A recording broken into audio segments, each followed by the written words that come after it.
Move your career further, faster in just 2 days with a Harvard Professional and Executive Development Program. Advance your leadership skills, craft smarter business strategies, build your network, and transform how you work and think to keep your career moving forward. You'll earn a certificate and can add Harvard to your resume with Harvard Professional and Executive Development. Learn more at professional.dce.harvard.edu/Spotify. My dad works in B2B marketing. He came by my school for career day and said he was a big ROAS man. Then he told everyone how much he loved calculating his return on ad spend. My friends still laugh at me to this day. Not everyone gets B2B, but with LinkedIn, you'll be able to reach people who do. Get a $100 credit on your next ad campaign. Go to linkedin.com/campaign to claim your credit. That's linkedin.com/campaign. Terms and conditions apply. LinkedIn, the place to be, to be. Ryan Reynolds here for, I guess, my 100th Mint commercial. No, don't. I mean, honestly, when I started this, I thought I only have to do like 4 of these. I mean, it's unlimited premium wireless for $15 a month. How are there still people paying 2 or 3 times that much? I'm sorry, I shouldn't be victim blaming here. Give it a try at mintmobile.com/switch. Whenever you're ready. $45 upfront payment equivalent to $15 per month. New customers on first 3-month plan only. Taxes and fees extra. Speed slower above 40 gigabytes. See details. The High Lord meeting continues despite the Autumn Court's departure, and so too continue the disagreements and secrecy among the other courts. Though those assembled disperse for the evening with promises to reconvene the next day, several High Lords rendezvous in the Night Court's quarters. Before the proceedings can even begin the following day, Hybern moves on the wall with the Cauldron, destroying any hope of fortifying it. The High Lords separate with pledges of support, and the inner circle prepares for war.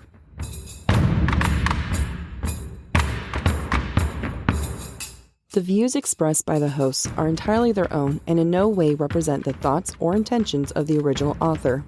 This podcast is a discussion shared to spark thought and conversation on characters and themes of this novel. Though the hosts speak mostly within the constraints of this book, series spoilers may be discussed with or without warning. Explicit language, as well as themes of sex, violence, abuse, death, and depression, will recur throughout the podcast. Listener discretion is advised.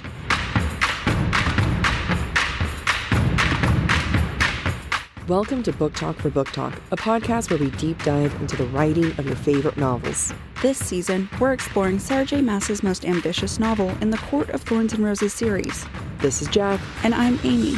This week we're discussing chapters 47 through 50 in A Court of Wings and Ruin. This week we ask ourselves, how does the self-destruction of some characters impact those around them? Themes we see in this section include gilded cages. Chapter 47 picks up in the middle of the High Lords meeting after the departure of Baron and his Autumn Court family. The alliance among the remainder of the group, however, is not smooth sailing.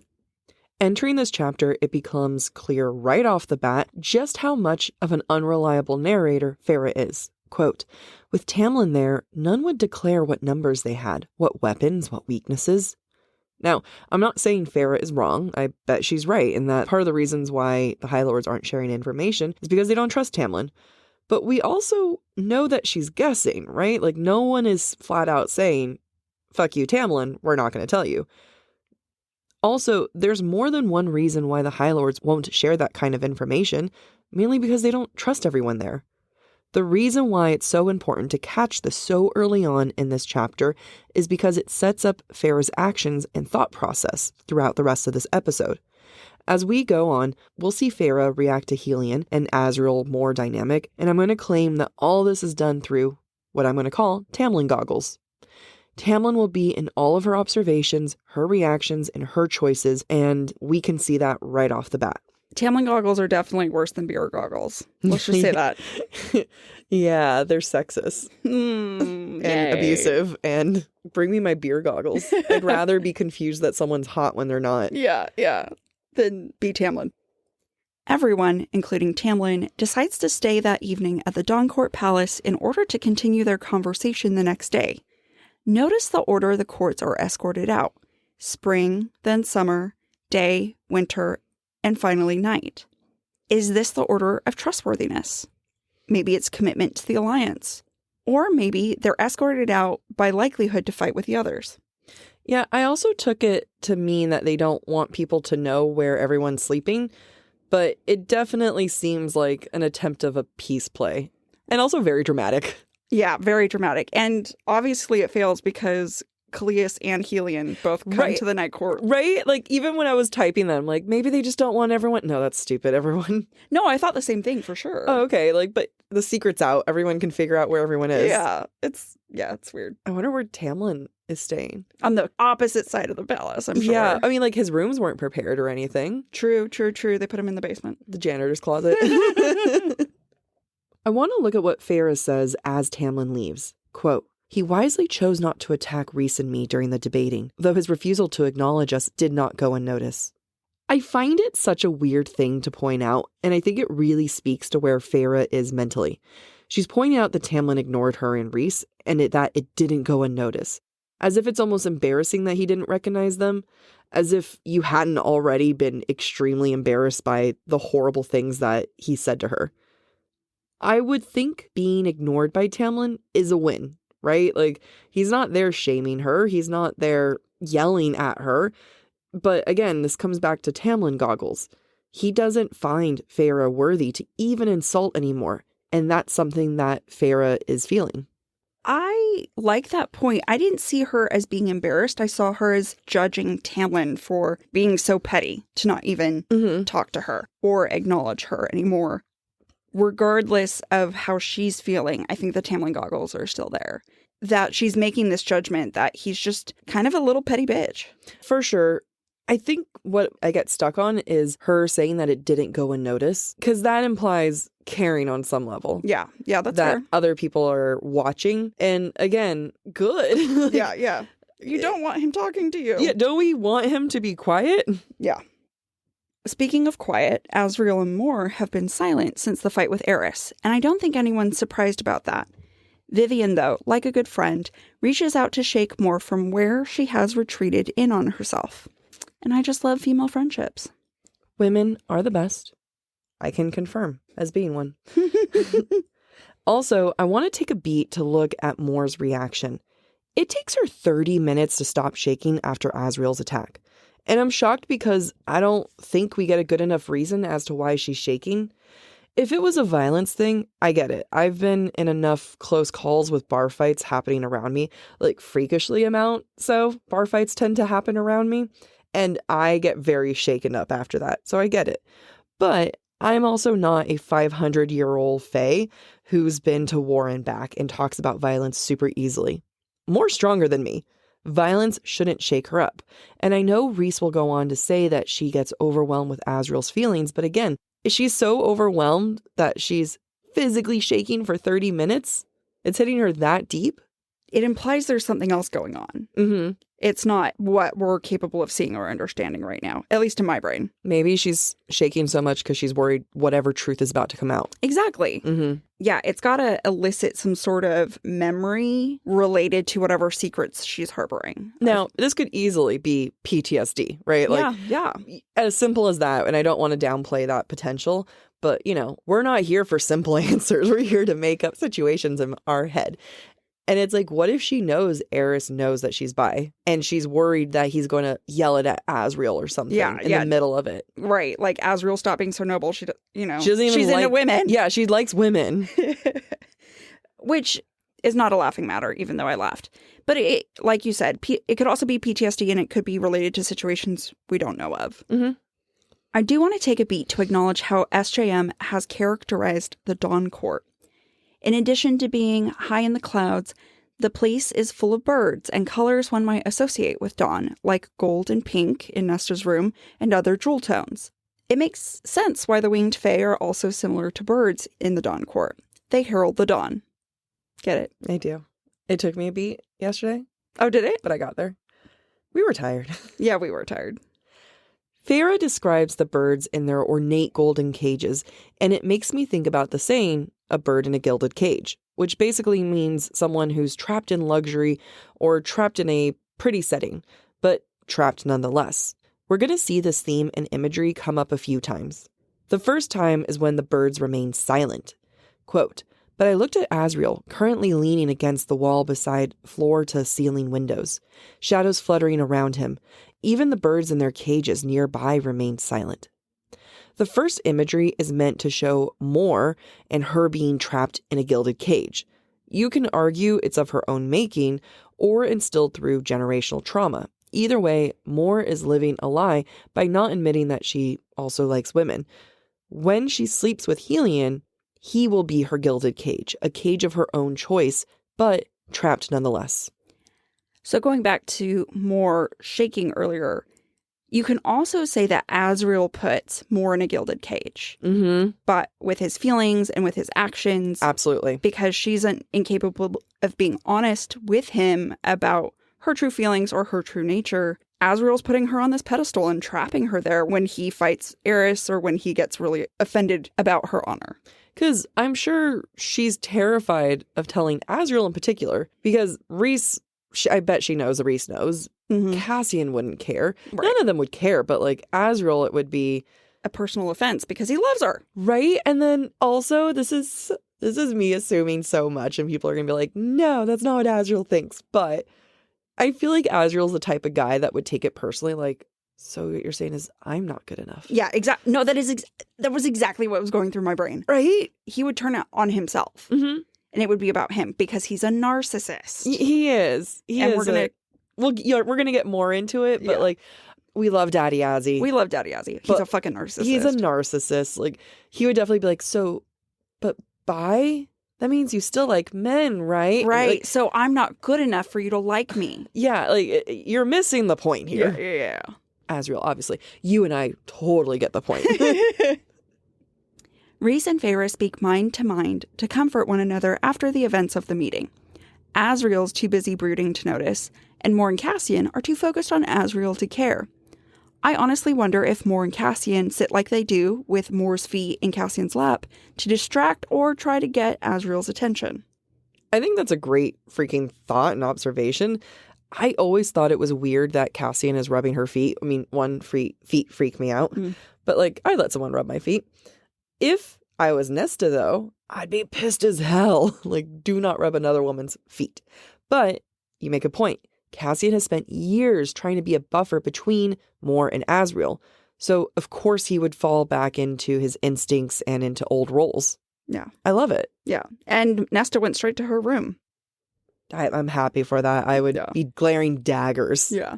I didn't mention this in my notes, but it is curious to me in this set of chapters, Nesta's always an afterthought, because when you first start the chapter, Feyre mentions where everybody is except Nesta. And then Nesta's mentioned later, she went straight to her room. Mm-hmm. Yeah, you're right. And the same thing happens in the next day during the meeting. Nesta's not mentioned until she throws up. Feyre is very caught up in this whole Azriel Mor triangle. Yeah. I mean, she has since book 2. Right. She's hyper-focused right now on everyone else's personal and romantic life. She loves drama. And I love her love for drama. Feyre threatens to kill Baron if he dares make a move on Elaine because she's Lucian's mate. Rhys offers to do it himself or to hold Baron down for Feyre. Quote, I think I'd enjoy watching, Rhys says. Rhys is doing that thing again where he uses sex, in this case a double entendre, as a way to comfort and bolster Feyre. Because that comment is definitely sexual in nature. Oh, yeah. I mean, especially since this is the same conversation about him, which I'll talk a little bit about, like having a threesome with Feyre and another man. And it's like implying that maybe he just watch. I've read enough books. I approve. Yeah, no, I know. I was like, I bet he would watch Cassian and Azriel with Feyre. I don't know if it could be with the guys. It's almost like too close. Maybe. Eris. Ew. No. Ew. Not ew. Eris for that shit. Eris with Nesta, not Eris with Feyre. Oh, yeah. Who do you think he'd let more, Azriel or Cassian? Azriel. I agree. I think he's a little insecure with Cassian. Yeah. It would be Azriel and like Helion. Helion for sure. You know what? That's a great safe bet for Helion. Not take Azriel out. I think like they're too close to being brothers to him. Yeah. Helion, 100%. Helion, Rhys, and Feyre. Mm-hmm. Anyway. Give me the art. When Feyre and Rhys's inner conversation turns to Tamlin, Rhys admits that he believes Tamlin is on their side and that maybe Rhys even underestimated Tamlin. Quote, perhaps even I started to think him some warrior brute. In Season 1, Jac complained a lot about how Feyre gave Tamlin too much credit, comparing Tamlin to a warrior when he did nothing warrior-like. Somehow, Rhys is now doing the same. Why? I do think it's an interesting choice of words. From Rhys, it makes a little bit more sense. Tamlin is younger than Rhys, and we remember that Rhys taught Tamlin some stuff back in the day. They used to be friends. Tamlin had ended up being a soldier for his dad, and we all know the history that he helped kill Rhys's mom and sister. But the language, quote, I started to think him some warrior brute, that implies it's a recent change, that he never perceived Tamlin that way before. I think it's because Tamlin wants to be a good warrior. He wants to be the one who fights for the little guy, and he wants to be opposite of his own father. Instead, he is exactly, or maybe not exactly, but, isn't that the thing that happens sometimes? Like, we're so desperate to be something that we don't want to be, but you end up being that thing. Mm-hmm, mm-hmm. Tamlin isn't the knight in shining armor that he wants to be. He is a warrior brute of his own making. That is a great point. I didn't even think of it that way. Gilded cage. Yep. Except it's not pretty, more like a rusted cage. Yeah. More like a prison. Yeah. When Feyre goes to check on Nesta, Rhys praises Nesta for doing well, to which Feyre responds with, quote, pride that fluttered at the praise. By the way, fluttered, like birds. Mm-hmm. It's all over the place. Mm-hmm. On one hand, great. Feyre seems to be proud of her sister. But on the other hand, it actually feels to me like Feyre's proud of herself, not Nesta, because Feyre doesn't specify where the pride is directed. I know some people might think that this is a harsh assessment of Feyre, but I agree with you, and I think I can back this up with further proof. Feyre thinks about Nesta going to the bedroom without a word and not hanging out with everyone. Quote, I wonder if Baron's leaving despite her words. Perhaps it had thrown her. Translation to that, there was someone who didn't listen to Nesta, and she didn't expect them to leave after she talked. And again, it's not like Baron didn't listen to her. He did listen to her. Mm-hmm. So, even that, concept of maybe she's upset that he left. Yeah, but he left after she talked, so. Yeah, it's totally a projection on Feyre's part. Oh, yeah. Because she would be upset if she had been in that role. Yep, and why is she upset? Tamlin goggles. Yep. Feyre was very thrown off by Tamlin's words. And, of course, why shouldn't she be? His words were horrible. But because she has these Tamlin goggles on, she's going to be applying that to everyone else, including Nesta.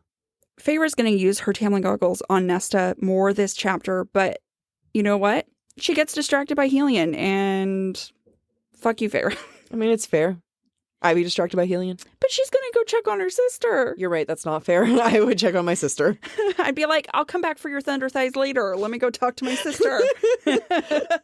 You're right. That is the correct method. That's the correct order. Sister, then thunder thighs. Exactly. I do love that his thighs his powerful thighs get a mention as soon as he walks through the door. Mm-hmm. It's fucking hilarious. Helion turns out to be a charmer and not the bastard he pretends to be. And that's his word, quote unquote, bastard. In fact, he's basically another version of Rhys, addressing everyone with sexual overtones. I like the subtle nod SJM does to the removal of Helion's mask. Quote, he'd ditched that radiant crown somewhere, but kept that gold armband. The armband always kind of gave me vibes of being cuffed. Yeah, same. Just wanted to throw that out there. He's still trapped to the idea of being a High Lord. Yep. Or trapped by the fact that he can't, be with the person he loves. Having to pretend to be someone else. Yep. Can't say fuck it all and go steal the Lady of Autumn for himself. He, with the gold armband, gilded cage. Yep. It's all there. Mwah. Chef's kiss. Sex is in the air, so much so that Moore tells Feyre and Rhys to get a room because she can smell them. Feyre seems baffled by the idea that Helion is bisexual, as if the thought had never occurred to her that someone could like both sexes. Quote, I must have been blinking like a fool. And then she gets on board with it really quickly, which I do appreciate. Yeah. Then we get this amazing, lovely image of Mor, Cassian, Azriel, and Helion all together in bed.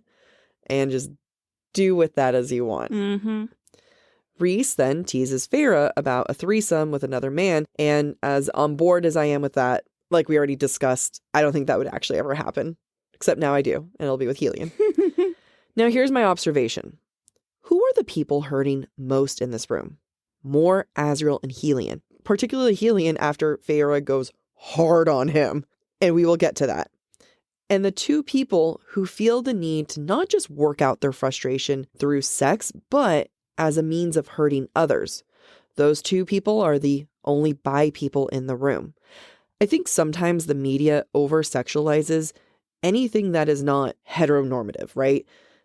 I will say that these characters, for Mor and Helion, it makes sense that they would choose this method to work through their frustration, to hurt other people. But I just want to point out that it is a characterization that is used too much in media. Oh, yeah. I absolutely agree with you. I was talking to my girlfriend about this morning. I was like, I'm going to rant because it is so frustrating. Mm-hmm. Just because a person is bisexual does not mean that they are hypersexual. Yeah. Does not mean that they need to have sex all the time. Just like being homosexual doesn't mean that you're into kinky sex all the time. Yeah. Or you're hypersexual. Sexual preference does not imply sex drive. Right, exactly. And for whatever reason, our heteronormative society has decided that because bisexuality and homosexuality is an other, yeah, it is unnatural. Therefore, it also is coupled with unnatural sex drives or unnatural whatever. Well, I mean, like, we demonize sex, right? Like this Western culture of like, sex is bad, right? And so therefore, if sex is bad and this other, right, queer community is bad, then they must be so into all the sex too. Right.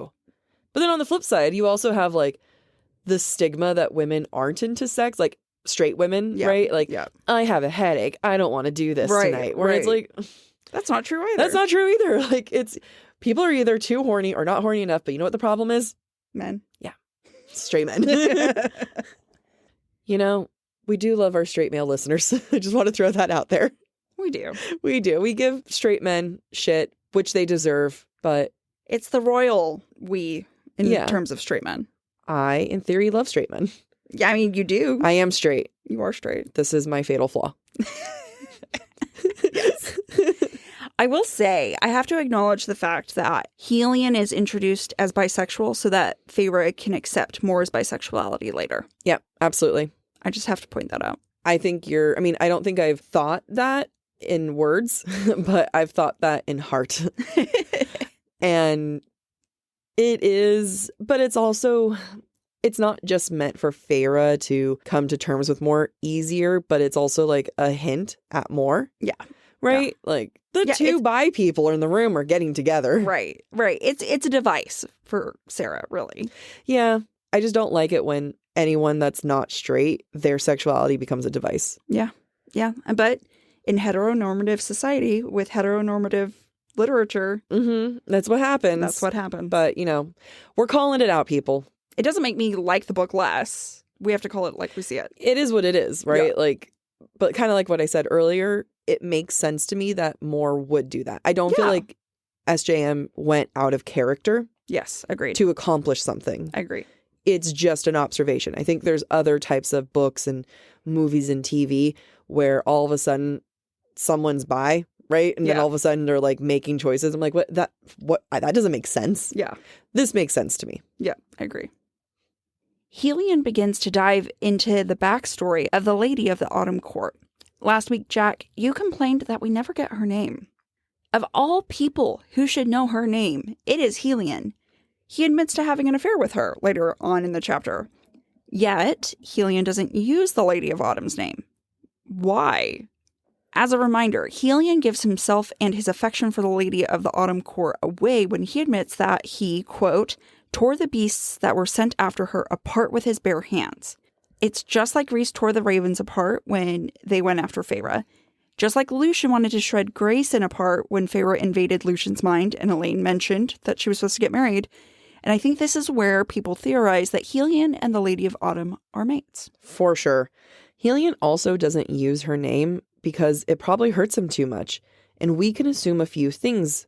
One, he believes that the Lady of Autumn Court chose to stay with Beren because Helion says that, quote, she chose to stay. Chose. Even though we know that the Lady of the Autumn Court, which I might just give up and call her LOA, stayed for the safety of Lucian and maybe even for the safety of Helion. So it makes sense that Helion would really want to separate himself from LOA. Yeah. No, that makes total sense that he can't have her. She doesn't want him in his mind. Mm-hmm. Therefore, she is other now. She is...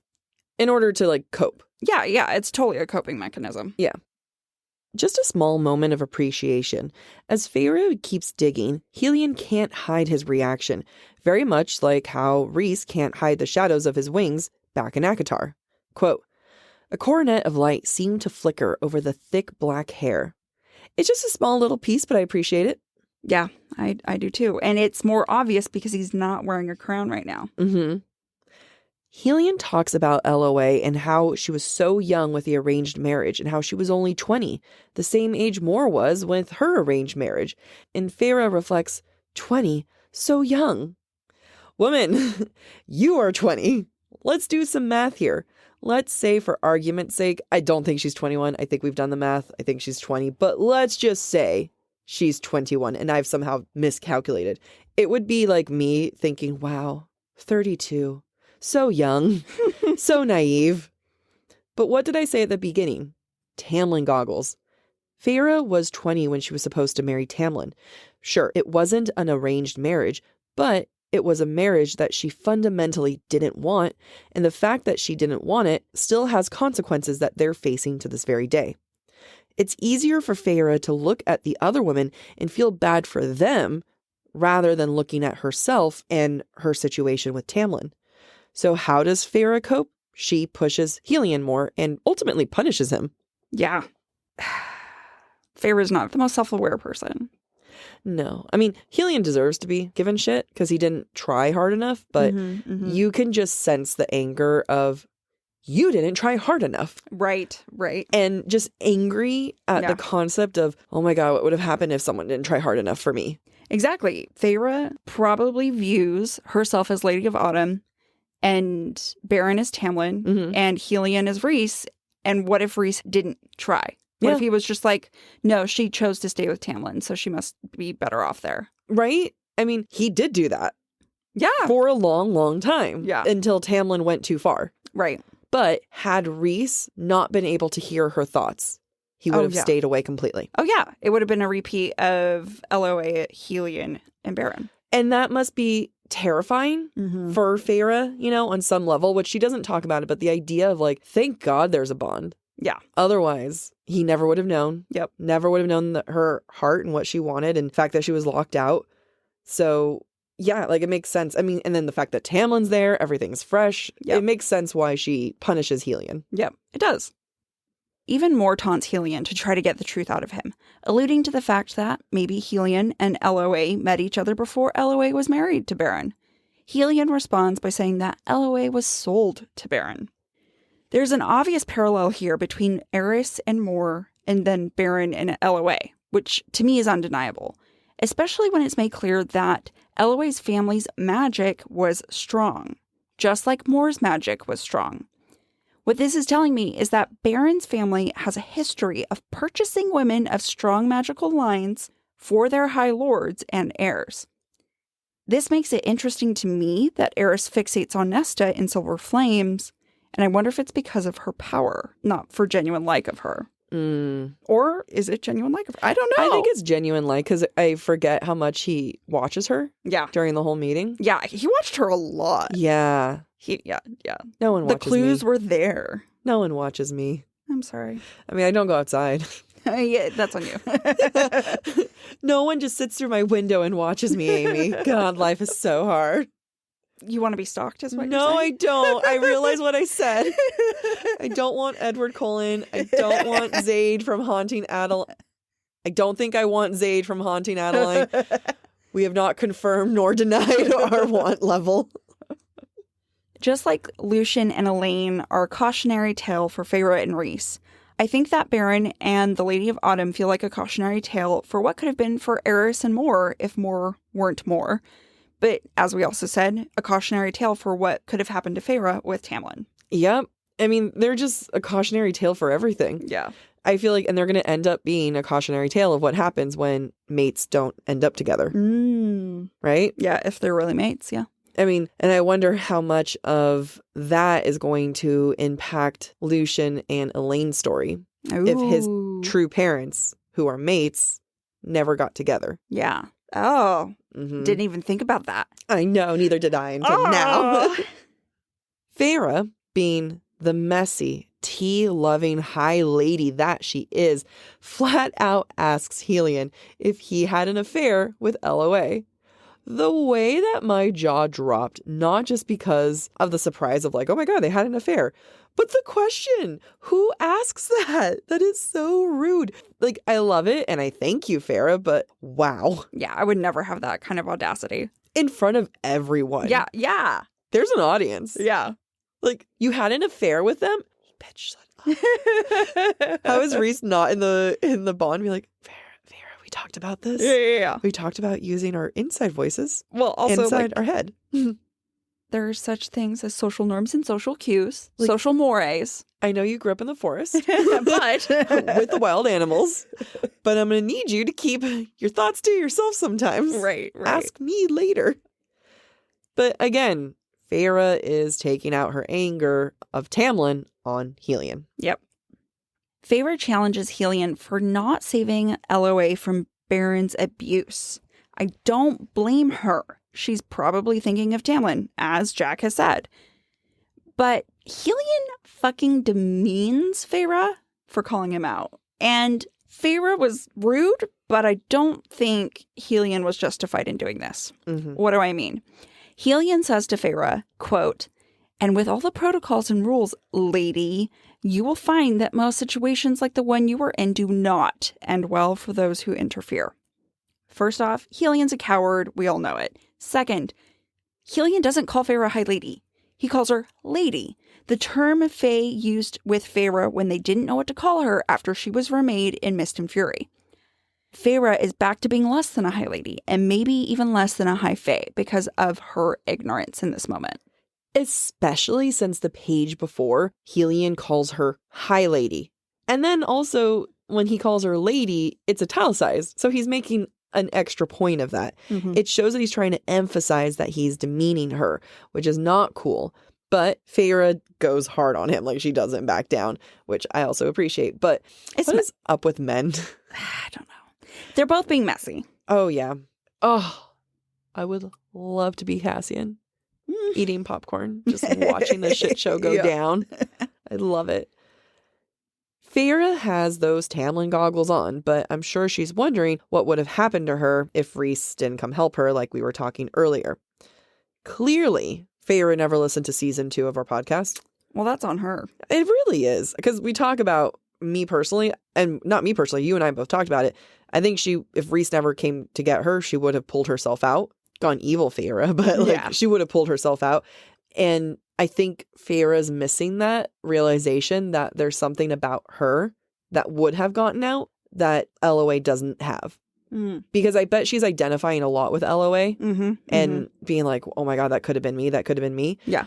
And LOA is unfortunately trapped in an extremely abusive domestic situation. There are kids involved. There's Baron involved, obviously. Right. But, back to like what we said in season 2, you and I think that she would have gone evil Feyre. Yeah. She has physically more power than LOA. She would have eventually broken out, our assumption that she would have. And I think that never crossed Feyre's own mind, which is sad. Yeah. Like in her own heart and stuff.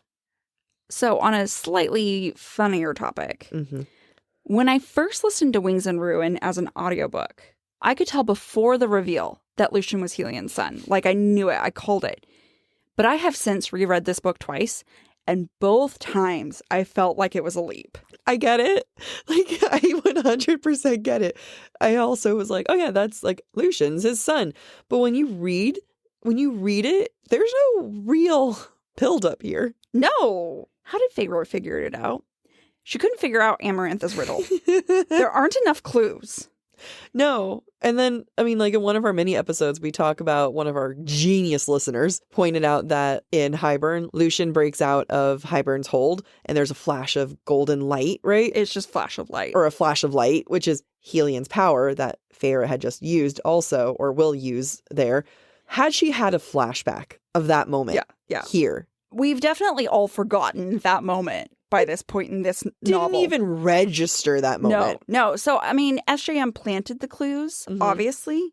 It was not enough for Feyre to pick up on it. She's not clever in that way. Yeah. She can't figure out a riddle. She doesn't understand social cues.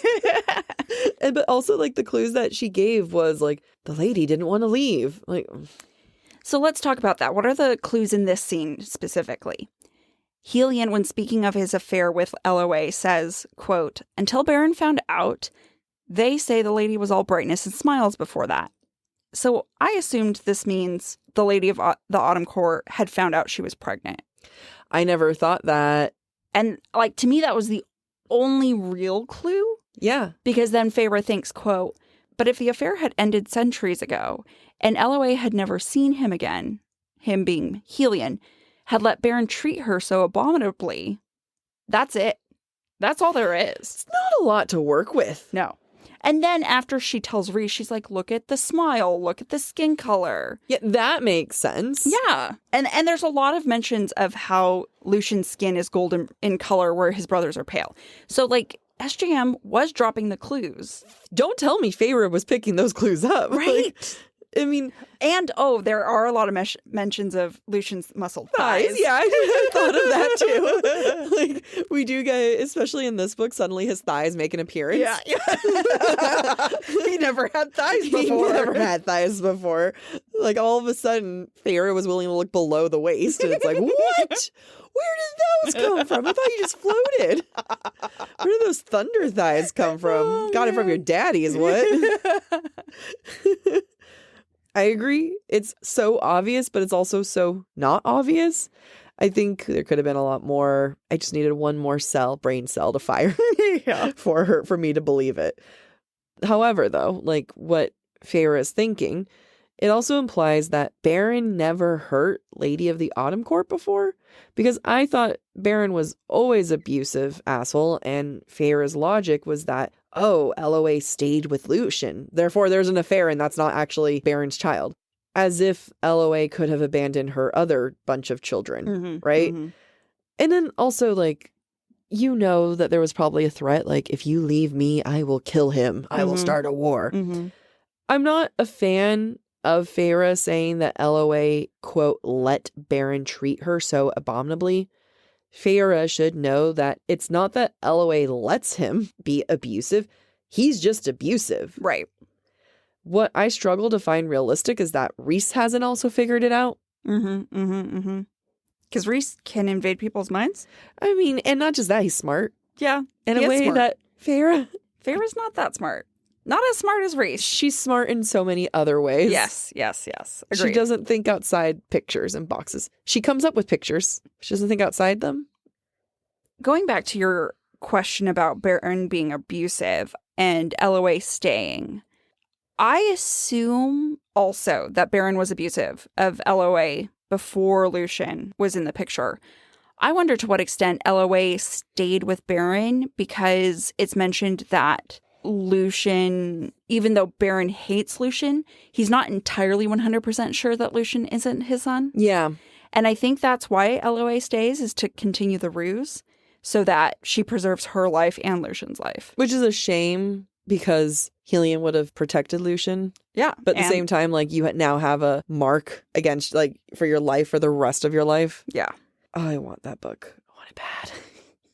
At the end of Feyre and Rhys's musings about the implications of Lucien's true parentage, Feyre reflects on the fact that Lucien is on the continent looking for Vesa, a bird of flame, and a lord of fire.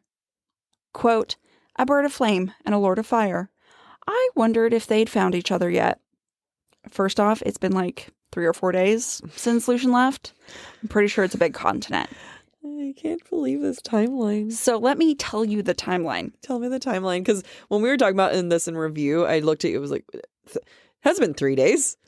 So Lucien leaves in the morning. Rhys, After the Court of Nightmares. after the Court of Nightmares, Rhys winnows Lucien to the continent. Feyre waits for Rhys to come back. When Rhys gets back later that morning, they're talking, and then Amren comes in that very same day and says the summer court is being attacked. Oh my God. They leave immediately to go to the summer court, quell the invasion. They stay overnight in the summer court. They come back, and the High Lord meeting is in 2 days after that. What the hell? We talked about this in our bookix of just giving it a beat. Yeah. Give it a second. Yeah. A couple weeks could have passed that Lucien was gone. Right. Okay, hold on. Let's backtrack more. We haven't looked this up. When did the attack with the Ravens happen? How long before them going to the Night Court and Lucien leaving? Because that means, and let's be generous, let's say 2 weeks. Because I don't think much time, like clearly we're establishing that not much time passed. Right. But where I'm getting at is that Lucien takes a sample of Faebane and gives it to Nuon. Right. And that means it took her just a couple weeks to figure out this like super complicated Faebane that's been around for centuries and thousands of years. Right. But they've never had a cure. But you know what? 2 weeks. Our girl's got it. Honestly, I think this entire book only happens in the span of 2 weeks. We're going to have to really look at that. I'm going to have to, I'll do this for a mini episode. Yeah. I will plot it out for you. I swear there is like, Feyre does say it's been a couple weeks between something. Maybe. You're doubting me so hard. I want to go back and look at this because I think I've always been shocked at how quickly time passes. Yeah. I mean, we know she was in the spring court for a month, so there's that at least. Yeah. Yeah, there's that. There's at least a month, I'm going to guess 6 weeks between the failed Hybern invasion and Feyre going to the spring court before she comes back to the night court. Yeah. God, so fast. It's not needed. It's not needed to be this fast. No. Going back to the quote, the bird of flame, Lord of fire, the way this is written, I think is meant to make one wonder if Lucien and Vassa are meant to be or will end up together. Honestly, though, it's probably just a flaming red herring. I wrote the same thing in my book. Did you? That it's just a red herring. Okay, but you didn't write flaming red herring. I didn't write red herring, but I thought about flaming red herring. Why are we the same human? We are the same human. Half brain. Half brain. Half brain. No, I mean, it's true. I mean, I like that you added the flaming. Yeah, I thought it was I funny. appreciate it. You did a good job. Thanks. But, like, I do think it's a red herring. Mm-hmm. Coming from Feyre's point of view. And she's a little matchmaker. And she's a troublematic Tamlin goggle wearer right now. So we can't... Troublematic. Huh? Problematic? Troublematic. Did I say troublematic the first troublematic. time? You know what? Doubling down. She's a troublematic goggle wearing Feyre right now. Yeah. So I think that it's definitely a reach that she's looking for. Yeah. Vass is going to probably end up with Jurian. Yeah, I think so. Feyre's the kind of person who's like, they both have red hair, therefore they should get married. Yeah, she doesn't have any creativity. No. About her. They have the same color eyes. They both have thunder thighs. They're father and son. It's the only time she was right. It's true. Nesta enters the room and she blows off Helion, which is probably the funniest thing that Nesta's ever done in my mind. Absolutely. I do wonder, though, if Nesta would have taken Helion up on his offer if they had encountered one another post Wings and Ruin and before Silver Flames. Maybe. Probably. I mean, who wouldn't? Also, I just like to imagine, because Nesta just like goes past Helion and it's mentioned that Cassian's laughing to himself. Mm-hmm. In my mind, he's thinking, that's my girl. Yeah, for sure. Remember how Feyre was going to go check on her sister and then got distracted by Helion? Bad sister, strike one. Well, then Nesta comes out and demands she talk to Feyre privately. And the second Nesta in private says something's wrong, Feyre responds, quote, I'm not doubting you feel that way, but if none of the others are picking it up. Okay, that's strike 2. Or maybe strike 22. I don't know about you. But I'm feeling it's strike 22. Yeah. It's so hard to keep track, but come on, Feyre. Come on, Feyre. Like, she doesn't even try. She doesn't. If I came to you and I was just saying something's wrong and you questioned me, I'd be like, well, now we have two things wrong. One, there's something wrong. Two, you've now hurt my feelings. Yeah, exactly. Let me now make this a problem. There was already a problem, but now you've just added to the problems, and my feelings did not need to be hurt in this process. Yeah, seriously. Think of it this way. Before Helion arrived, Rhys complimented Nesta, and Feyre felt pride of some ambiguous nature. Now Nesta's saying something is wrong, something Rhys hasn't picked up on or any other High Lord or High Fae present. By saying something is wrong, Nesta is calling into question everybody's powers. To believe Nesta is to doubt Rhys. And that would be bad for Feyre when Rhys just gave Nesta and Feyre praise. So, therefore, in Feyre's mind, Nesta must be wrong. Mm. And it's not about, like, women not supporting women. It's just about Feyre being a bad sister. Yeah, it's just about sisters. Well, and just bad blood between sisters. Yeah. I mean, again, it's understandable why Feyre wouldn't trust Nesta. Yeah, Nesta also sucked as a sister. Like, Nesta hasn't done anything to earn the trust, to earn respect. Like, I get it. It's the but for me in the quote, I'm not doubting the way you feel, but anytime, listener, anytime you say but, anything you said before but becomes void. You are now disagreeing with someone the second you say but. Yeah, you could say, I agree with you, but... You don't. Then you don't agree with you. Void. We had a writing teacher who said but is basically a bitch slap. And that was the one good thing he said. Yeah. He was a shitty teacher. He was a shitty teacher, but... Did you just slap me across the face? I must have. He was a shitty teacher, and he was correct in this moment. Yeah.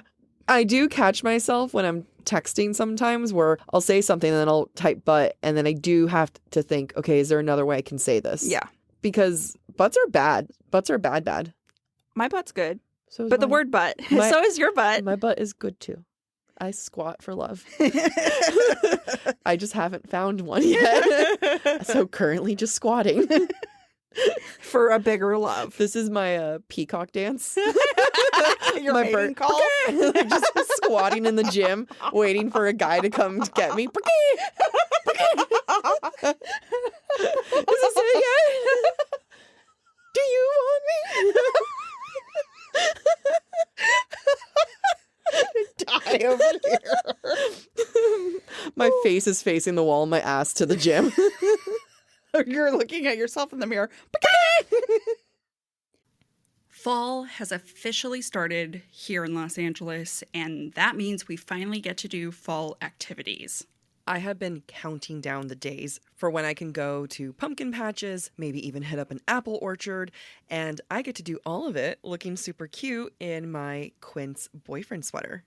This weather is perfect for my dark academia vibes, and I'm so excited to bust out my washable silk blouse because you know I'm going to be taking pictures.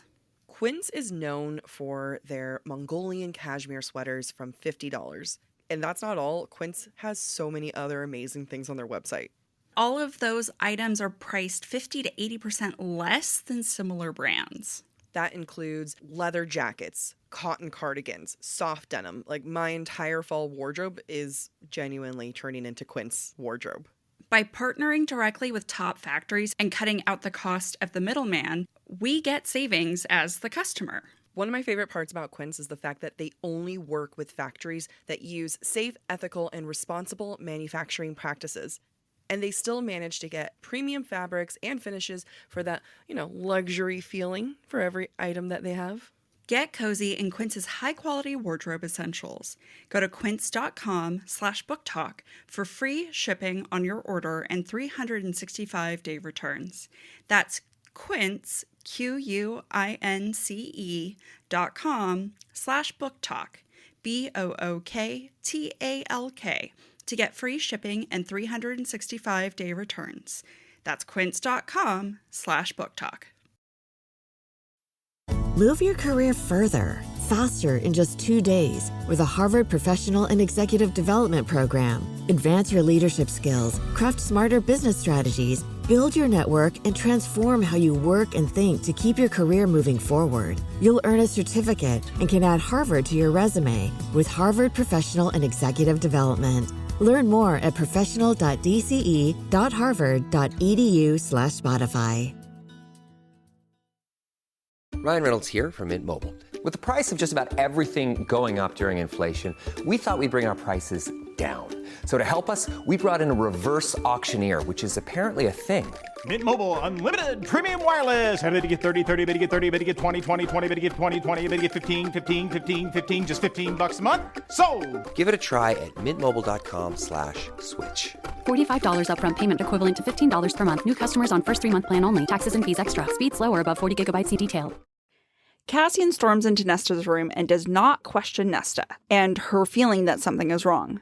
Neither does Rhys when Cassian reports back to him. Instead, they and Azriel immediately go and check out Volaris and the space around the palace. This feels like a parallel to when Azriel listened to Elaine's visions and went to investigate. The reason Nesta gets more support than Elaine did is because everyone's been witness to her strange power leading up to this. Mm-hmm. The similarity, however, is that Feyre doesn't believe Nesta, just like she didn't believe Elaine. The irony for me is the fact that Feyre thinks, quote, none of them, however, were stupid enough to suggest that Nesta had made it up. What Feyre's not saying is that she was stupid enough to question her sister. Yeah, that hurts. She was that person. That hurts. It's the equivalent of, wow, 20 is so young. Yeah, you are 20. You are 20. It's the same way. It's this exact same thing. Feyre saying, wow, they're not stupid enough. Yeah. Wait, what? Yeah, good on them for not being dumb enough to question my sister. Yeah. But you did. You did. You're the dumb one. The group decides to stay at the Dawn Court because they couldn't find anything wrong there or in Volaris. Kallias and Vivian joined the fray as they passed the evening. And I want to point out a couple more clever writing things Sarah J. Maas has done that are associated with the Dawn Court. Remember, the place is full of birds. Notice that, quote, Azriel barely spoke, those shadows still perched on his shoulders. Kind of like a pirate and a parrot. And earlier, his shadows were fluttering. Mm-hmm. The beds are cloud soft, like the heavens around the palace, like the clouds Feyre first saw upon their arrival. And when Helion and Mor interact at the end of the night, Mor's laugh, quote, flitted between rooms like birds. And what do all those birds have in common? They're all trapped in their own gilded cages. That's right. Feyre and Rhys retreat to their room, in which they talk about Mor and Azriel, as well as Cassian and Nesta. When Rhys explains Azriel and Mor's dynamic, he explains that Azriel, quote, thinks she's happier without him. He thinks he's unworthy of her. Feyre responds that it must be an Illyrian trait, and it's so true when you think of the Bat Boys. Mm-hmm. No one thinks they're worthy. They all have an inferiority complex. I like to imagine, like, we both feel like we're pretty worthy of stuff. Like, yeah, I question, there's insecurities and stuff, but, put in a hot Illyrian in front and be like, no, I'm pretty worthy. Yeah. Oh, yeah. Somehow, I'll manage to push through. Yeah. Yeah. I'll find it within me to be worthy of this. Right? Let me talk to my therapist. I'll get there. Yeah. Real fast. Feyre is very frustrated with her friends making very stupid mistakes. That could be avoided if things were just communicated. I totally understand being annoyed with people making stupid choices, but I'm also sure she's pretty aware of how hard life was with Tamlin in the early days with Rhys because no one was talking or communicating. And so therefore she should have some empathy. Or it could be like, didn't you see my shit show? Mm-hmm. Why haven't you learned from this? Like, yeah, that's fair. I went through this, so why aren't you picking that up? Yeah, that makes sense. Yeah, especially when everyone saw the Feyre Rhys shenanigans. Yeah, come on, people. Yeah. Truth will out. When Feyre asks Rhys if he's all right for spilling his guts about his time spent with Amarantha to all the High Lords, Rhys admits, quote, I thought I'd vomit all over the floor. This is a nice little callback to Feyre's time as a human. She often felt like vomiting or would vomit during Thorns and Roses, displaying, in the process, her human weakness. It makes sense, then, that when Rhys shares his darkest secrets, the time he spent as a victim, it makes him vulnerable and human-like in his weakness. For all his power, Rhys has been humanized, and to me, that makes him and Feyre more like equals than ever before. Which makes it extremely meaningful to him, and I think to us as readers, that Feyre tells Rhys she's proud of him, because he was willing to show his weakness and vulnerability. And when you think about that from the lens of masculinity and the toxicity that often surrounds it, That is what makes Rhys special. Feyre doesn't want to have sex under the same roof as Tamlin. Totally understandable. And normally that would be something taken away from Feyre because she communicates so much through sex. But it doesn't hurt her or Rhys. Instead, Rhys insists that she never has to apologize for not wanting to have sex, which is like, damn right, Rhys. Right. Like, thank you. Louder for the people in the back. Yeah. There's no one. Everyone knows. Everyone here gets it. Yeah. But if Feyre hadn't said that she doesn't want to have sex, I wonder if Rhys would have been the first one to say it, because he was also presented with his trauma and mocked for it, and it was used against him. It's very valid that he might say, look, I'm feeling vulnerable and a little raw right now. I don't want to either. Yeah, I agree. It's an interesting choice that in this moment of intimacy, Feyre chooses to tell Rhys that she looked for and couldn't find his mother's and sister's wings in the spring court. And I wonder if this was the time to mention that to him. Yes. Why? Yeah. Tamlin goggles. Okay. Because Feyre is really confused about Tamlin right now. He is a shitty guy who's done shitty things. But there are those grains of good that were in him. And that's what makes him confusing, right? Right. He's a confusing character. He helped her and her family. He cared for her to some degree, and he burned those wings. And even Rhys says something along those lines of like, he sucks, but I'm really happy that he did that. Yeah. It makes sense that she's been holding on to that information, but she would tell him when all of this old stuff is coming back up. And I don't think that it brings her peace because it confuses her. Yeah. I think she's doing it to bring Rhys peace. I think that's a great point.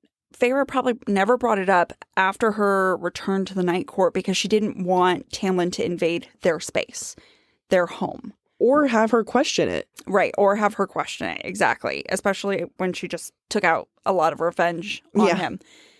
It makes sense that he's top of mind right now. Rhys claims he believes Tamlin. They're trying to be allies again. So yeah, it makes sense that it feels relevant to bring up.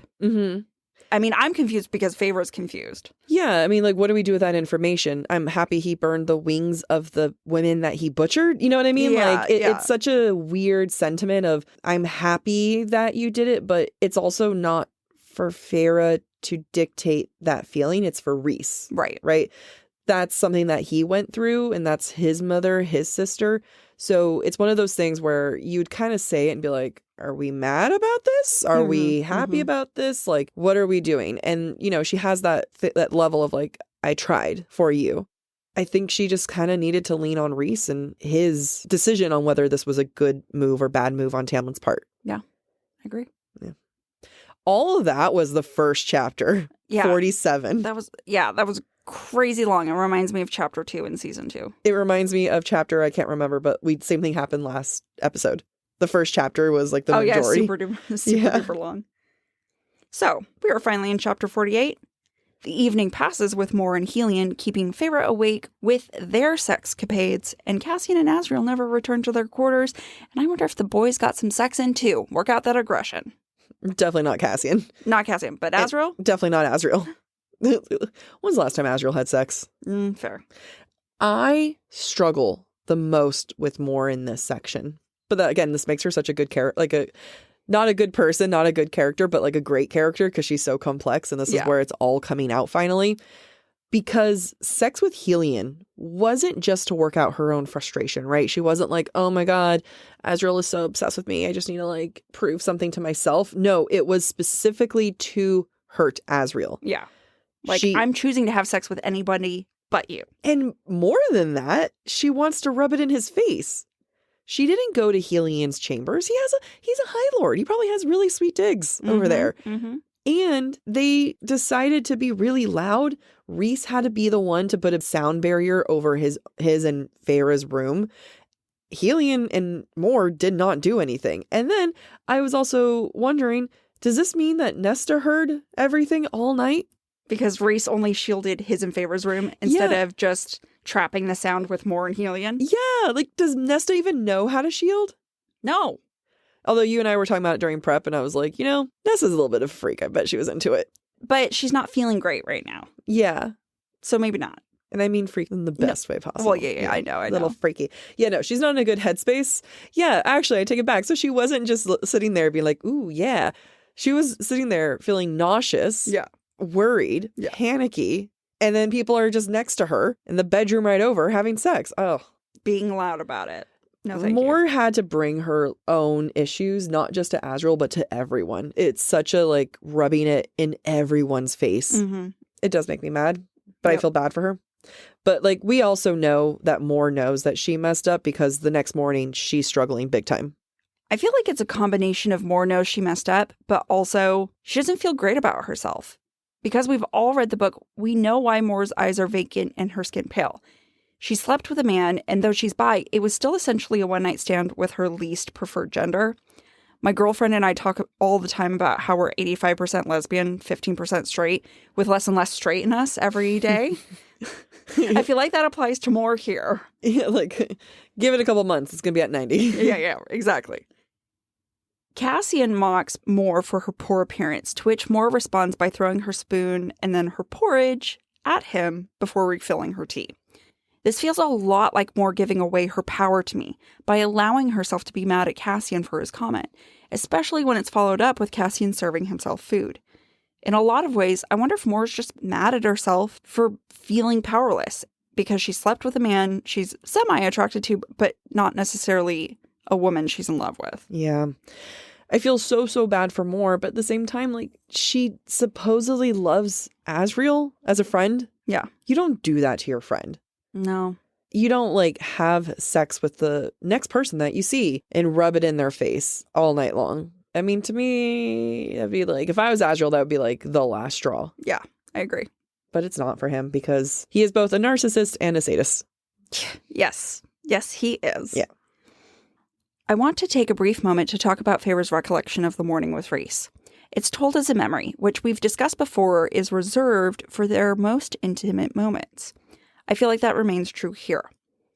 When Feyre woke up that morning, she contemplated the following, quote, I was well aware how wildly I loved him, but looking at him then, I felt it in every pore of my body, felt it as if it might crush me, consume me. And the next time someone insulted him, the thought was still prowling through my mind as we finished breakfast. To me, this prowling thought is a glimpse of Feyre's inner monster, the part of her that loves so fiercely it resorts to violence. And we've seen that version of Feyre a lot this novel. This is SJM doing groundwork for just destroying us later when Rhys dies. SJM's all, oh, you love Rhys? You love how Rhys and Feyre love each other? Well, just you wait. Yeah, it is cruel. Feyre and company show up the next day dressed for battle. Feyre is wearing black and she has her onyx ring on and she's just feeling herself, calling herself the queen of the night. And everyone else is dressed, quote, accordingly, which cracks me up. Yeah, she just didn't have the mental space to describe everybody else. She's like, I look amazing. Everyone else did what they needed to do to make me look good. Yeah, exactly. But just like everything for Feyre, the second that she feels like a badass, it's always cut short. Just like this will be soon. Mm-hmm. So as the meeting gets started, Tamlin doesn't fail to remind everyone once again that Feyre destroyed his army because they lost faith in Tamlin. He, once again, does not take ownership for his role and his decisions that contributed to the whole thing. Mm-hmm. Yet, we finally see some growth on Feyre's part. She can finally admit to her role and her lack of foresight, especially when the consequences of her actions in the Spring Court are finally staring her right in the face. Finally, Feyre, good job. Finally. It took you a while, but it's about time. Finally, it only took 50 chapters. So many Oh, wait, chapters. no, she did it before chapter 50. Yeah, but she would, try not to think about it. Yeah, but, she did it before chapter 50. Yeah, yay, on 48. good for you. just barely. Feyre thinks, quote, I had done that in my rage, my need for vengeance. I had not thought long term, had not considered that perhaps we would need that army. And I think that's just another facet of Feyre's monster. Thinking back to earlier in this book, never thought we'd get here. Really, though. Yeah. I will say SJM did the groundwork. She did. She made Feyre earn it. And, every time we pointed out how much Feyre sucked and how far she was. It's for this moment. Yeah, because it's a lot of growth for her. And that's why it took almost 50 chapters, because she was really far gone. Yeah. And yeah, we harped on Feyre a lot over the last 15 episodes, and we probably still will, but she's worked hard to get here. And this is going to be the true turning point, and this is when she gets the opportunity to actually be High Lady. Yes, yeah, I definitely think this is the moment where we start to see the biggest shift in Feyre. Which is why this is the end of these chapters and part 2. And then the next section is called High Lady. Yep, she's no longer Curse Breaker. Yeah. She's High Lady. We're not making this up. Yeah. I mean, half of it we might be, but the fact that like Feyre was so far away from herself, and then the second that she comes to terms with her true actions and the part she played in it, and then all of a sudden the next section is called High Lady, it's because she gets to like build into herself, like create the foundation of being a High Lady. Yeah, she's worked hard. She's sucked hard too. Not sexually. I was like, wait, did you just make a sex joke? No, I didn't. I didn't mean to. I was so excited. I was like, No. wait, what? No. Because I think Nesta has that claim to fame. No. All right. Feyre has made a lot of poor choices, but they have all contributed to her figuring out how to be High Lady. That's what I meant. I liked it when it was a sex joke. No, you make a great point. Even though Feyre has this moment of like real change in her thought processes, we don't get to enjoy that because Nesta immediately has something that looks like a panic attack because Hybern's using the Cauldron. I have to hand it to Moore for all their animosity. Moore tries to support Nesta in this moment by saving her from going in the water and keeping her upright. It is the polite thing to do, but I thought I would point it out. I did appreciate Moore doing that. When Nesta starts to feel the cauldron brewing, she gets sick, and we've associated vomiting with humanity, which is almost like a reminder for Nesta that she might have all this power, but she was human before, and that's going to be an issue for her. We can confirm this by Nesta first almost falling into the reflection pool, only for Moore to pull her back, and then she actually does throw up in the reflection pool when she passes Cassian to throw up into the reflection pool. And we talked about the reflection pool kind of being a metaphor for the Ouroboros of like a reflection of your true self. And the fact that Nesta throws up into that, I think it's kind of like foreshadowing that she's going to be sick of herself. That is a really good point because I have wondered the significance. It is so deliberate that Nesta pukes into the reflection pool. It's deliberate on SJM's part. Yeah. So what does that symbolize? So yeah, is she unable to stomach her true self right now? Like right now and after this book? I mean, that's like the whole, like her entire story is she able to stomach herself? And this fear of, oh my God, I'm not good enough right now. I didn't save the wall. Am I able to actually contribute? And then later on, her facing her own demons. I mean, if we go back to last episode, we were talking about Lady of the Autumn Court looking at it while most likely reflecting on her past and actions and stuff. So it's all about like looking within. Yeah. And she throws up into it. So like she's not ready to look into it yet. Yep. Good job. Thank you. Before we wrap up chapter 48, I do have to acknowledge that there have been many times that Feyre has described Rhys being like a shooting star, using his magic like a shooting star. The bond felt like a shooting star. It happens a lot, and it's not lost on us. It's because he is night incarnate. She is the stars. They are night. They are stars. You know, it is what it is. Just had to acknowledge that we see it. We don't need to talk about it. You know, in anime, when like the character has a random power that they use one time and they never mention it again. And you're just like, wouldn't that have been a convenient power to use at other moments? This whole, I'm going to send out a thought or like to energy see the wall all the way across Prithian. Like I'm going to travel instantly to determine if the wall's there. It just feels like maybe a useful trick. Right. Like maybe he could have checked on Feyre that way too. Yes, that's exactly where my mind was going. Like, okay, let's give him the benefit of the doubt. Maybe he doesn't know, he has to know where Feyre is to throw out his power, and he knows where the wall is, and he goes and he realizes that his power just shoots through. But it just feels like something we could have used at one point or another. Yeah, or if it's not something that could have been used, explain it a little bit better. Like, is he only capable of sensing energy and he senses the lack of energy? from the wall. Yeah, and then for me, I feel like you can't introduce a power for a character only once. And never use it again. Yeah. Agreed. I don't like when that happens. And that happens a lot in books and, like I said, in anime or other movies and stuff where it's like, wait, you did this one time and you're not going to do it again? Yep. This is why for my novel, I have an Excel spreadsheet for every time magic is used. Yeah. When it's used, which chapter, and make sure the build-up is believable. Oh, I love that. And then just make sure it's like at least 2 chapters. Like, yeah. At least twice. Yeah. In response to the wall falling, the High Lords all rush home at the start of chapter 49 with promises of support. Because you know what? There's no point to continue the meeting if the wall's down and Hybern's moving. I guess? Yeah. I mean, I still feel like they had things they could have talked about. I mean, I get it. Everyone's like panicky, but it's also like the wall's down. What are you afraid of? Yeah, you can't do anything about that. Yeah, like the humans aren't going to come charging.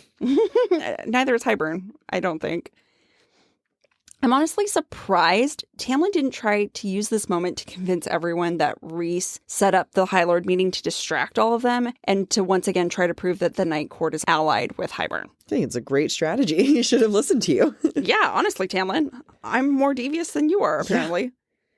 Feyre wonders if she made the right call, choosing to quote-unquote shelter her sister instead of forcing Nested to go repair the wall. Honestly, don't know if I would call it sheltering, but Feyre's finally aware enough, I guess, to question her choices now, so I'm trying to see it positively. Quote, even now, seated around the townhouse dining table in Valaris, I hadn't decided whether the potential of breaking my sister permanently was worth the cost of saving lives. I'll cut Feyre some slack here. That's a really freaking hard thing to contemplate and a difficult call to make at the ripe age of 20. Feyre rightly wonders how the others do it, knowing that they've done it for hundreds of years. And it's a little daunting to know that Feyre has this to look forward to for the rest of her immortality. You go ahead and cut her some slack. I'm going to tighten it. I think that this line of questioning is meant to show that Feyre is still unprepared to lead. Feyre is asking herself if risking her sister and hurting her potentially to the point of no return is worth it. That's not a thing you question. Had this been Rhys and Cassian or Az or more, literally anyone else, Rhys would have said, nope, not worth it, in a heartbeat. The fact that Feyre is questioning it, genuinely questioning it, shows that she isn't there just yet as a high lady, or even as a person. I think you're right. I think it's kind of shitty that this is the thought process she's going through. I do wonder to what extent this is a thought exercise you have to go through as a leader to determine what your morals are and what your stance is. Like, am I willing to sacrifice the people I love for the greater good? You're right. Like, if she has to come to the realization that to be a good leader, the answer is no. You don't wreck someone to that point against their will. Right. Then you have to at least come across that thought and be like, no, okay, here's my line. Right. Because The Art of War by Sun Tzu says you sacrifice the one for the whole. And so strategically, yeah, she should have sacrificed her sister. But as a person with a capable of empathy and love, no, you should not do that. Yeah, I mean, that's the whole thing of like being a good leader. Like you recognize that, you know, that's not really the move to make. Right. But yeah, I do wish that I had seen Feyre come to that conclusion. Right, rather than just leaving it unanswered. Right. Like you know, winter solstice comes around and she's staring at Nesta and be like, God, I should have just wrecked your brain. God, I should have just used you and you would have been broken and less of a bitch now. Yeah. Then we would never have had silver flames. Yeah. Which would have led to Feyre's death. So in the end, you got to deal with it. Feyre, aren't you glad you didn't wreck your sister? Yep. No one is eating now that they're back at the townhouse, even though there's food in front of them. They're all feeling disdainful and powerless in the face of Hybern's small victory with the wall. Elaine is the only one who seems present, and when she suggests they take her family's household of servants to Grayson's Manor, everyone, quote, faced her at the evenness of her voice. The judgment in that statement is like a bitch slap in the face for me. It's not because Elaine spoke up that they're all reacting this way, but because of the way she said it, as if they have all predetermined how Elaine is supposed or allowed to sound and act, even when they know she's not, quote unquote, crazy. Yeah, they have the reason why she was acting the way she was, and we've seen her clear-headed since. Right. This isn't the very first time that she's had a clear thought. Right. But somehow they still expect her to be lost in her sight and unable to, like... Yeah, but isn't that Elaine's plight, though? Is that people put her in a box and she's just unable to leave that box? 100%. Bird in a gilded cage. Bird in a gilded cage. The wisest words ever said are said here by Elaine when Feyre tries to dissuade Elaine from seeing Grayson. Quote, "It's already ended badly. Now it's just a matter of deciding how we meet the consequences." And in a lot of ways, this is a really good summary for this whole novel. It really is.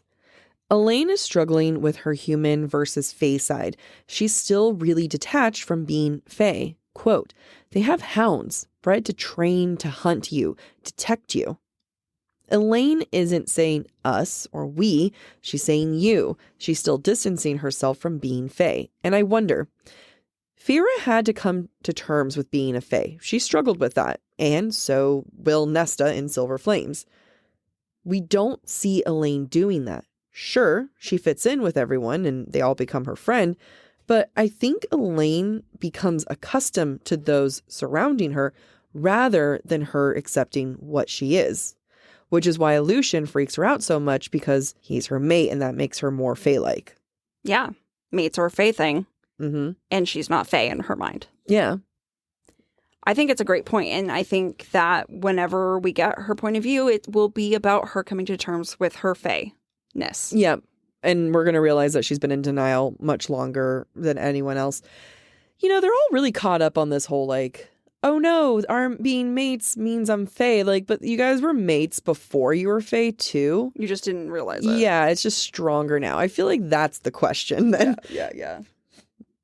Feyre and Nesta bombard Elaine about going to talk to Grayson. I want to analyze that. Feyre asks, "Are you sure?" Because Feyre always doubts her sisters and their strength, so of course she would ask that. Mm-hmm. Nesta says, "I can go. Let me talk to him." Because Nesta always does everything for Elaine, so they're both very in character right now. I love Elaine's frank responses to both of them. She is not putting up with their bullshit anymore. Like, he doesn't like you. He hates you. It was a great response. It was a great response. Which is why Elaine is not this ditzy airhead. Like, she has it in her to be like, bitch, no. Yeah. What we're seeing here, as Jack said, is a separation. Elaine is distancing herself from all that is Fae, but I also wonder if she's also trying to come into her own. She demands that Nuala and Cerridwen, her friends, help her dress instead of Nesta. She demands Feyre not kill Grayson. Granted, Elaine's motivation is probably because she hopes Grayson will take her back, but at least she's standing up for herself. There's this line in logic that makes Feyre so relatable and just makes her human to me. Quote, "Some rotten part of me wondered if their broken engagement was best." Yep, we've all had those thoughts. We're like, maybe that's for the best. Feyre picked up on how toxic Grayson is, and we'll save analyzing him for the next episode when we go see him. Yay. I can't wait. I actually can't wait. I haven't thought about it, so I don't know how I feel right now. I'm going to get so much Lucian is the mate, Adriel's not content from it. I just feel it in my bones. Yeah, I know. I know. I am proud of Feyre for clarifying to Elaine that Feyre will defend Elaine and not defend what Elaine assumes is quote-unquote her own, aka just the Fae around her. I'm also proud of Feyre for finally understanding Nesta, knowing that Nesta feels at fault for the wall before Nesta even says anything, and realizing that Nesta needs a purpose. It is ironic to me that Nesta gets mad because the wall's fallen and says she should have stayed and practiced, when literally the day before she told Feyre it would not make a difference for her to be away a few days. And it's just great. Yep. I'm proud of Feyre not backing down. She tells Elaine that she will kill Grayson if he tries to do anything. And again, she doesn't back down from that. High lady-esque. I love it. Also note that, Amy mentioned it, Elaine chooses Nuala and Cerridwen to help her get dressed for Grayson and not her sisters. To me, this shows just how different Elaine is from her sisters and the fact that she's choosing who helps dress her. It's no surprise then that right after this, Feyre realizes that Nesta needs a purpose now that the wall is down and now that Elaine doesn't need Nesta. You made such a great point. I didn't put it together that even though Nesta is expressing frustration about the wall, she's really frustrated that Elaine doesn't need her. Yeah. I mean, now everything about Nesta is, in her mind, probably like useless. Right. Her only use has been to protect Elaine. And then finally to help protect the wall. And now neither of those things exist. She can't protect her sister. She can't protect the wall.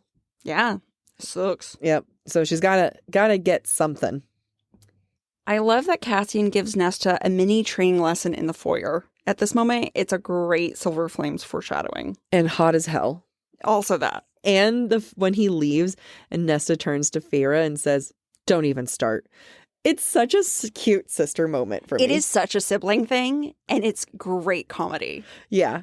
Just that moment of like the look that Feyre is probably giving her. You're like, Feyre wants to say, "Told you so." And Nesta's like, if you say, "I told you so," I'm going to fucking punch you. Say anything. And then, but like, even beyond the "I told you so," it's the like, you like him. Oh, yeah, the, that too. You know, like to me, I took it more as a, did your boyfriend give you a knife? Is that your boyfriend? Feyre then goes to see Amren and demands that Amren join Feyre to talk to Bryaxis. I feel like this is a moment I have been waiting for, when Feyre finally really feels like she's stepping into being a high lady. Quote, "I didn't bother to look pleasant or desperate or grateful. I didn't bother to wipe the cold, hard mask from my face as I added, 'You're coming with me right now.'" I think the transition's believable. I do. I think it took the High Lord meeting and all the work leading up to it for Feyre to be like, oh, I can't pussyfoot around anymore. I think that her thought process is so different to some of that she had earlier in this book, where it's like, I'm going to have to figure this out. Oh, I guess I just made a bargain. I'm going to have to figure, how am I going to do this?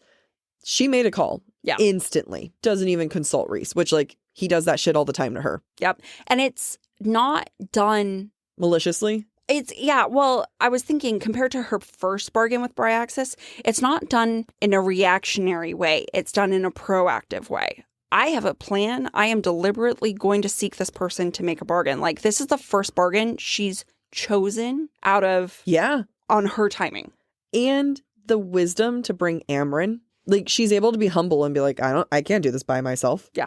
I do like it quite a bit.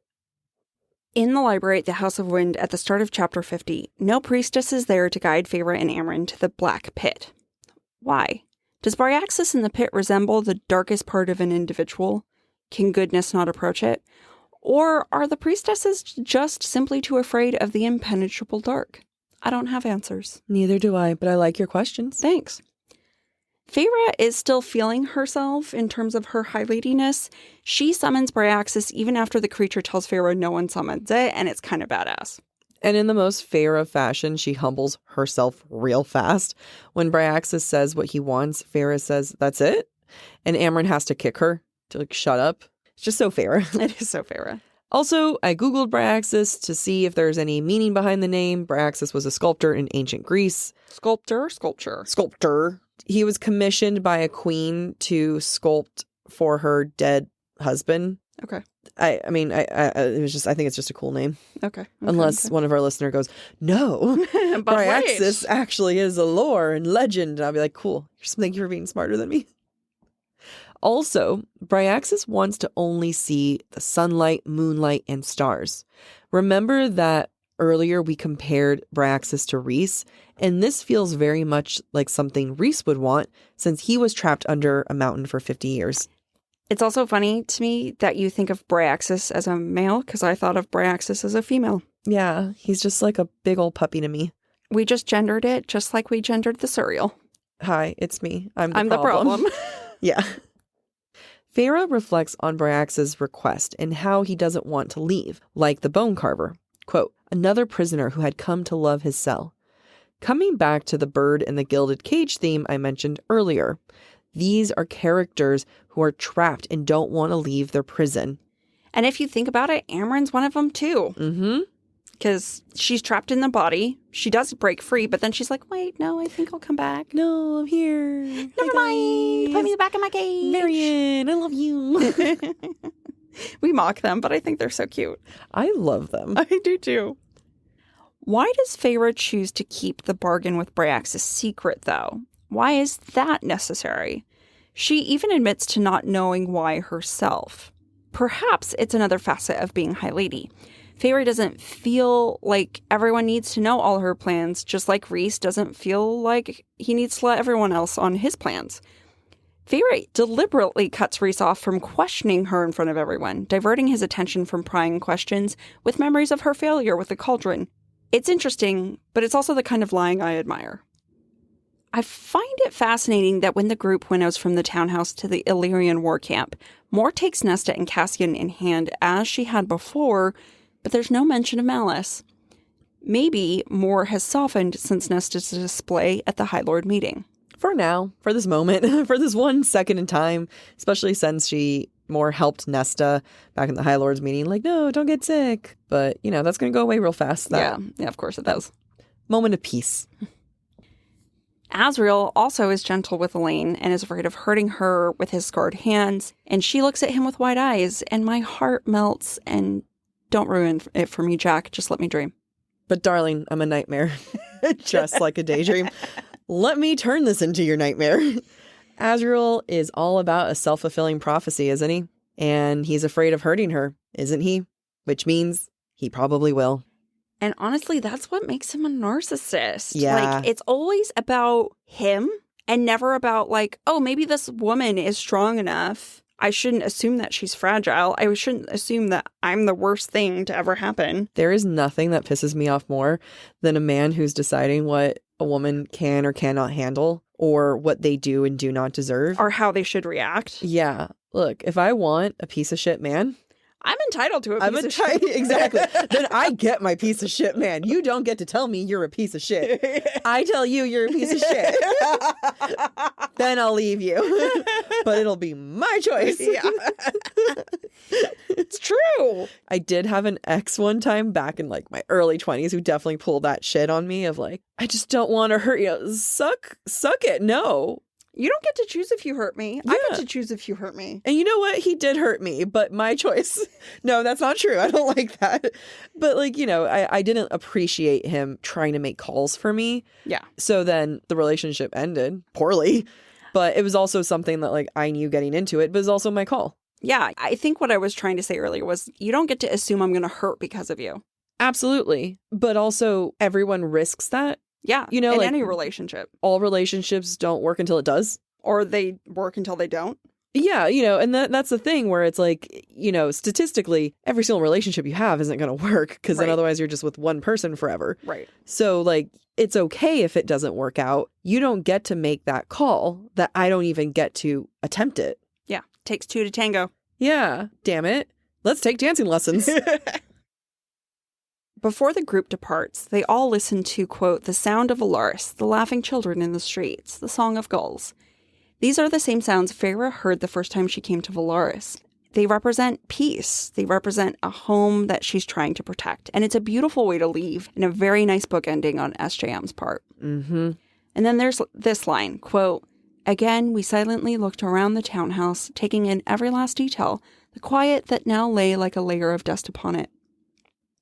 This is so beautiful and tragic that already in her mind, dust has begun to settle on the townhouse because she assumes they're going to be gone a long, long time. Didn't you say like they're back in days? Yeah. Like they're back before the cleaning lady comes? Or the cleaning person comes? Yeah, like, pretty much. The dust is already settling everything, and then they're back like, oh wow, we're I thought they're slotted to come on a Saturday, and we're here Thursday. Wow, I guess I have to clean this myself. Dust didn't really settle too much here. Like all of their food and fruit hasn't gone bad yet. That's hilarious. The avocados just got ripe. The chapter ends with Rhys wondering if they'll ever see the place again. Really, the subtext is Rhys is wondering if he's ever going to see it again, knowing that he'll likely have to sacrifice himself. Feyre promises Rhys that they will, quote, praying that my promise held true. On one hand, this is a breadcrumb that, Rhys is going to die, but also they're going to come back.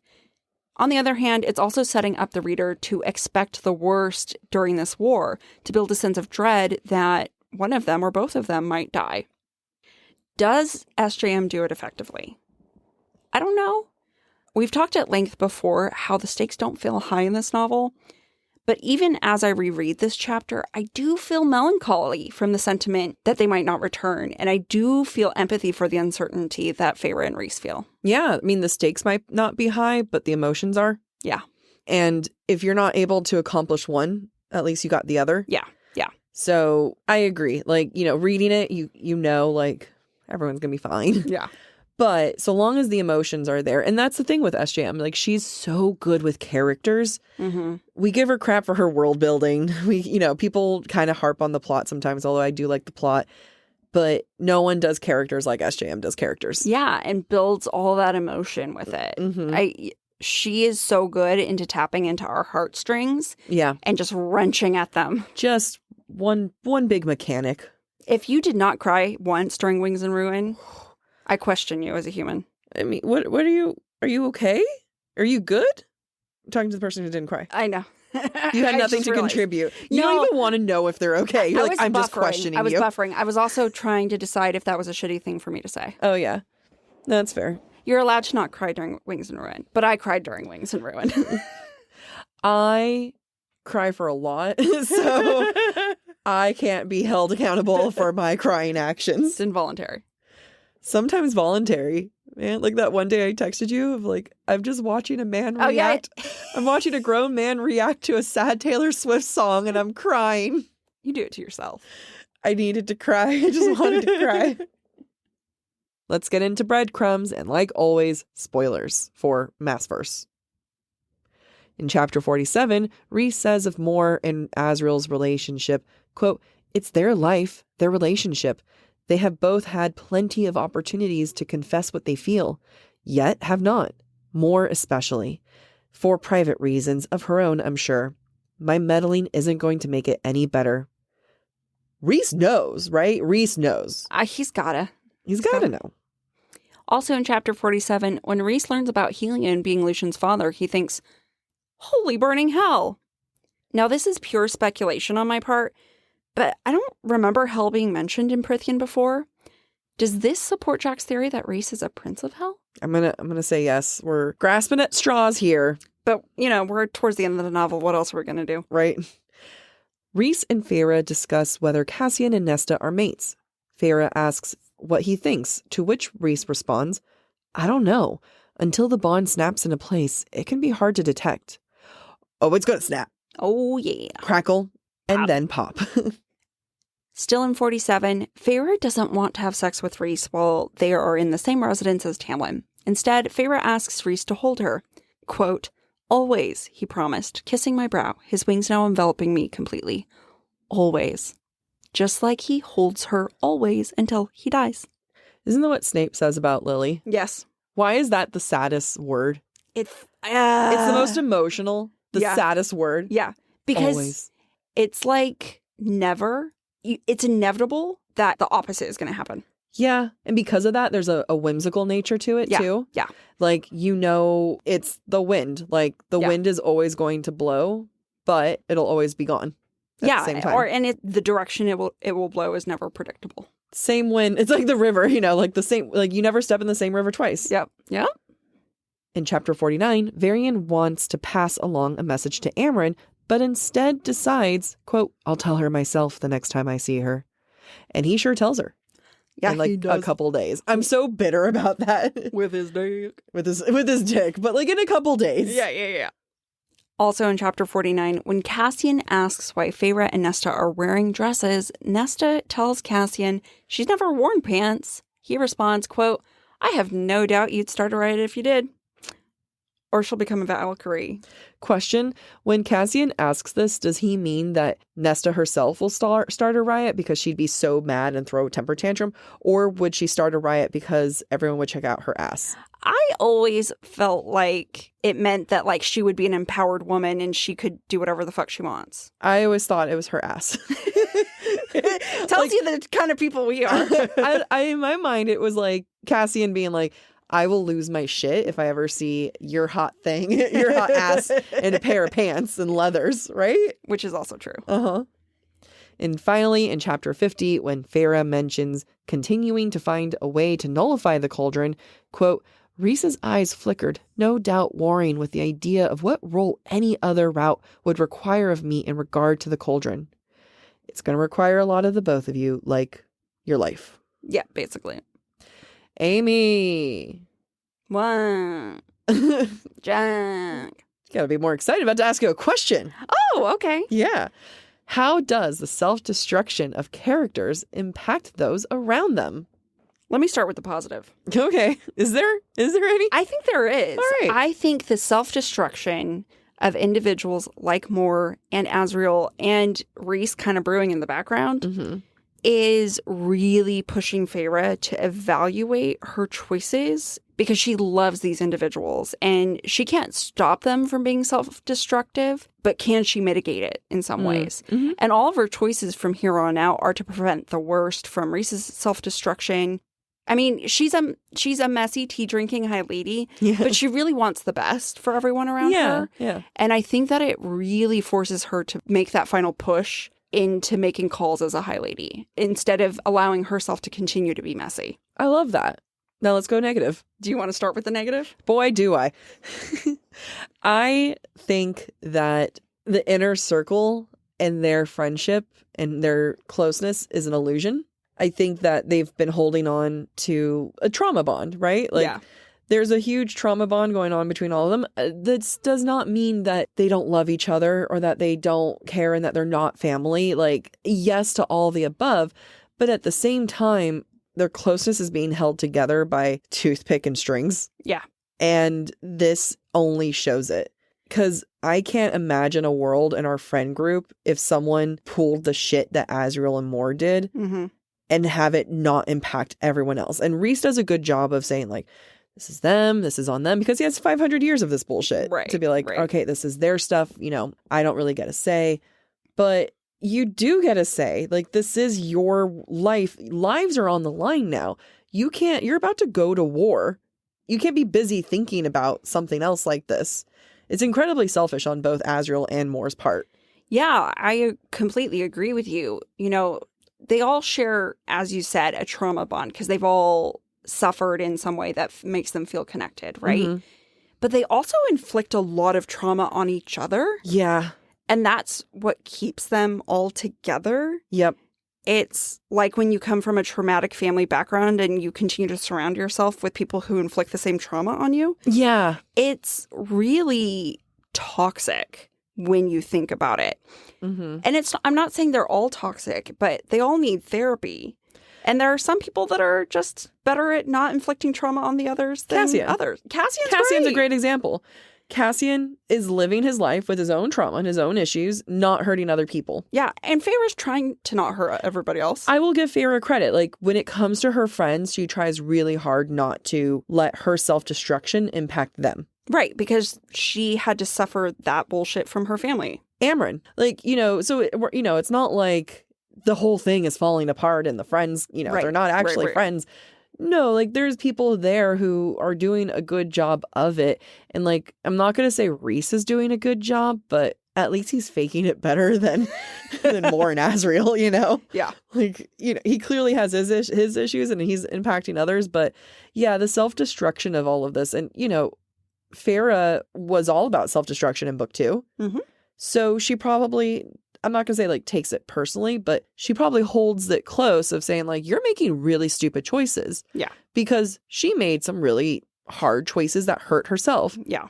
So she gets to be able to say like, no, stop this. Right. Because you're not only hurting me, you're hurting yourself. You're hurting yourself. You're bringing you're bringing Cassian into the mix now, which can then hurt my sister. Right. Which can then hurt me, which then's going to piss off Rhys. Like, you know, Rhys makes some good points that like they're adults, they can do their own thing. But I also don't think that there is a level where you do get to step in. You get to create boundaries. You don't have to put up with anybody's shit, even if you love them. Yeah, and I can tell, like, Rhys is trying to create boundaries, right? Yeah. Like, by saying, like, not my circus, not my monkeys, and, like, that's not my thing to deal with, but you know, on a certain if Rhys does know the truth about Mor, he's a patient man. He's a patient man. Like I would have broken long ago of just say, look, I'm not going to force you to come out, but I need you to know your actions are also hurting people. So you don't have to come out, but you can't continue doing what you're doing. Or you can't do it within my vicinity. Like you with can't, our friends. Like, right, you can't impact the people in my life. Go string along some other poor soul. Yeah. But like you can't,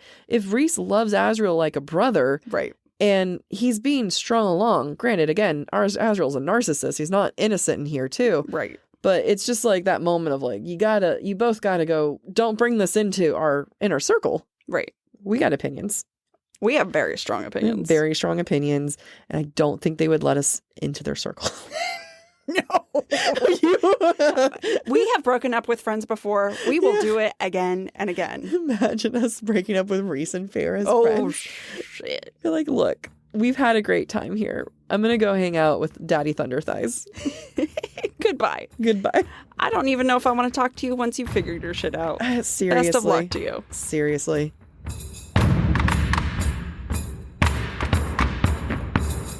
And now, let's read some of our reviews. This comes from Katie from Australia, titled My Fave. I am obsessed. I did a trip through Europe listening to this podcast, and now every time I listen, I remember my trip. I never really cared for technique analysis, but these girls changed my mind. I love listening in. Everything they say changes my whole view of the story, and I can't wait to go back and reread the whole series with their points in mind.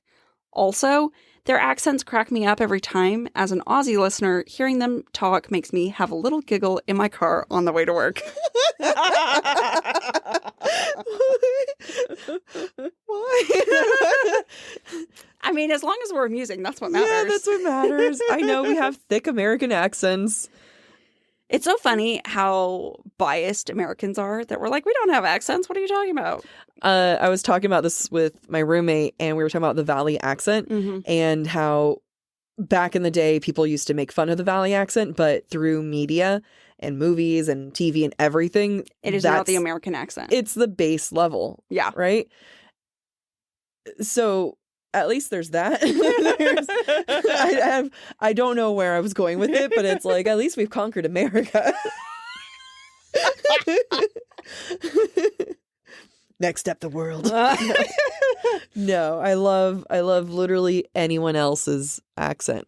I also love that Katie said every time she listens, it reminds her of her trip, because I totally understand that.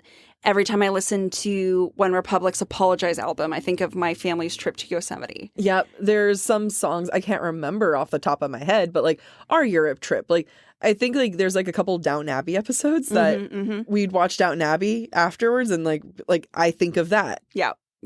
It's and so I love that we're that for someone. We're that for somebody. Oh my God. That's crazy. We're an associated memory. We've made it. We have made it. I love this. Thank you. If you want to be featured in one of our weekly reviews, please go to Apple Podcasts and write in a 5-star review. Pretty please. Thank you. Love you.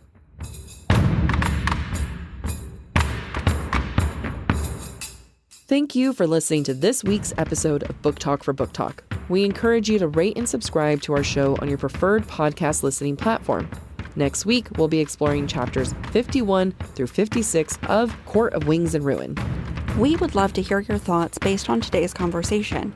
You can submit your comments to our form at booktalkforbooktalk.com for a chance to have your feedback discussed during a weekly mini episode.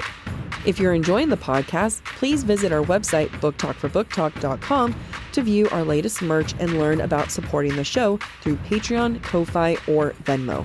You can also follow us on TikTok or Instagram at the handle booktalkforbooktalk. Bye.